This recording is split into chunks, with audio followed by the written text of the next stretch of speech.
आपकी त्वचा पर पाया जाने वाला कोई भी सफेद दाग एक खतरनाक संकेत हो सकता है कि आपको इसके खराब होने और फैलने से इसके गंभीर चिकित्सक सहायता लेने की आवश्यकता है। आप आश्चर्यचकित हो सकते हैं कि ऐसा क्यों हो रहा है और आपको बस शांत रहना है और त्वचा विशेषज्ञ से मिलना है। सफेद दाग को त्वचा के अपचयन के रूप में भी जाना जाता है और यदि आप ऐसे व्यक्ति हैं जो इस उद्देश्य के लिए स्व दवा लेने पर निर्भर है तो आप अपनी त्वचा की स्थिति को जटिल बना सकते हैं। आपको ध्यान रखना होगा कि शुरुआत के लिए किसी विशेषज्ञ की सलाह और उचित उपचार की मायने रखता है। इसलिए जैसे ही आपकी त्वचा पर कोई सफेद दाग या धब्बा दिखे तो तुरंत डॉक्टर से मिलने का ध्यान रखें। आइए जानते हैं सफेद दाग क्या होते हैं। सफेद दाग को विटिलिगो के नाम से भी जाना जाता है, जो एक त्वचा रोग है जो त्वचा का रंग इस हद तक खराब कर देता है कि आपकी त्वचा अपना प्राकृतिक रंग खो देती है। चरम मामलों में यह त्वचा की स्थिति अपने बालों और आपके मुंह के अंदरूनी हिस्से को भी प्रभावित कर सकती है। तो विटिलिगो का कारण क्या है?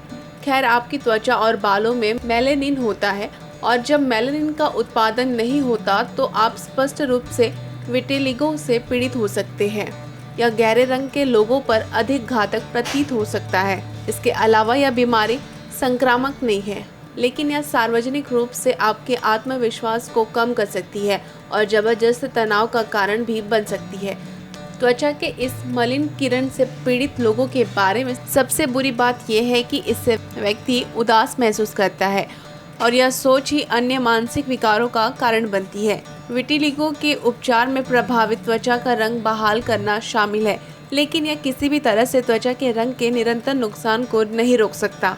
अब जब हम जानते हैं कि सफ़ेद धब्बे किसी को प्रभावित भी कर सकते हैं, तो आइए समझते हैं कि यह कैसे होता है और इस घातक त्वचा की स्थिति का मूल कारण क्या है। इस प्रकार की त्वचा की स्थिति तरल पदार्थ से भरे फोड़ों की तरह दिखाई देती है, जो आपकी त्वचा पर मजबूत से उभरे हुए होते हैं। इससे सफ़ेद दाग हो सकते हैं।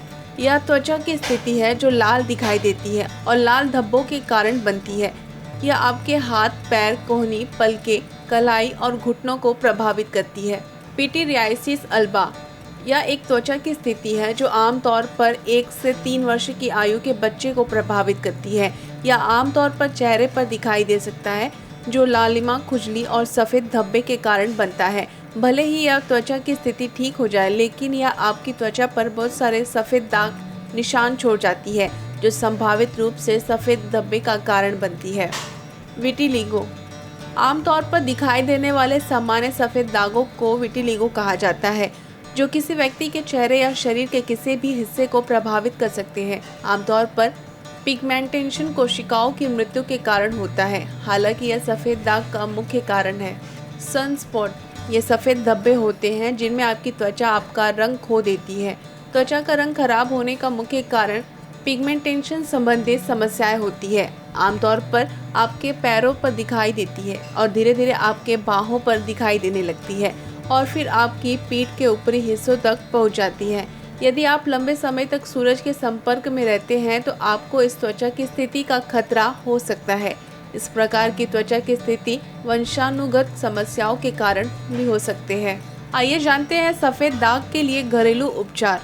एक बार जब आप त्वचा विशेषज्ञ के पास जाएंगे तो वह आपको एक दवा देगा जो आपकी त्वचा की स्थिति पर आधारित होगी। हालांकि कुछ घरेलू उपचार हैं जिन्हें आपको अपनी त्वचा की स्थिति के लिए दवाएं लेते समय ध्यान में रखना चाहिए। सफ़ेद दाग के इलाज के लिए कुछ घरेलू उपचार दिए गए हैं। तांबे से बने बर्तन में पानी पिए और भोजन करें। खास तौर पर रात भर रखे तांबे के बर्तन का पानी पिए। अंजीर का सेवन करें। अदरक का रस पिए, क्योंकि इससे आपकी त्वचा पर मौजूद सफ़ेद धब्बों में रक्त का प्रभाव बढ़ जाता है। अनार के पत्तों को सुखाकर उसका पाउडर बना लीजिए। इसमें 8 ग्राम की मात्रा को पानी में मिलाकर रोज सुबह सेवन करें। खाने योग्य सूखे पत्ते, फल, फूल समान मात्रा में खाएं। आपको बस इसका पाउडर 1 चम्मच पानी में मिलाकर पीना है। नियमित रूप से छाछ का सेवन करते रहें। खैर, अगर आपने अपने शरीर पर सफ़ेद दाग देखा है तो सबसे पहले आपको त्वचा विशेषज्ञ से परामर्श लेना होगा और अपनी त्वचा की स्थिति को समझना होगा। लेकिन ऐसे कुछ तरीके हैं जिनसे आप इन सफ़ेद धब्बों को अपने शरीर के अन्य हिस्सों में फैलने से रोक सकते हैं। ज़्यादा तनाव न लें और तनावपूर्ण क्षण आने पर आराम करने का प्रयास करें। ऐसे नहाने वाले साबुनों का उपयोग ना करें जो आपके शरीर का सारा तेल निकाल देते हैं। प्रतिदिन कम से कम 20 मिनट तक स्नान करें। सुबह सुबह 15 से 20 मिनट तक धूप में खड़े रहें। ऐसी क्रीम या सौंदर्य प्रसाधनों का उपयोग ना करें जिनसे आपको एलर्जी हो। ऐसे खाद्य पदार्थ शामिल करें जो आयरन से भरपूर हो, जैसे मांस, अनाज, बीन्स और पत्तेदार सब्जियां। समुद्री भोजन के अधिक सेवन से बचें। यदि आप ल्यूकोडार्म का इलाज करा रहे हैं तो आपको सभी नमक और सोडियम आधारित खाद्य पदार्थों पर रोक लगानी चाहिए।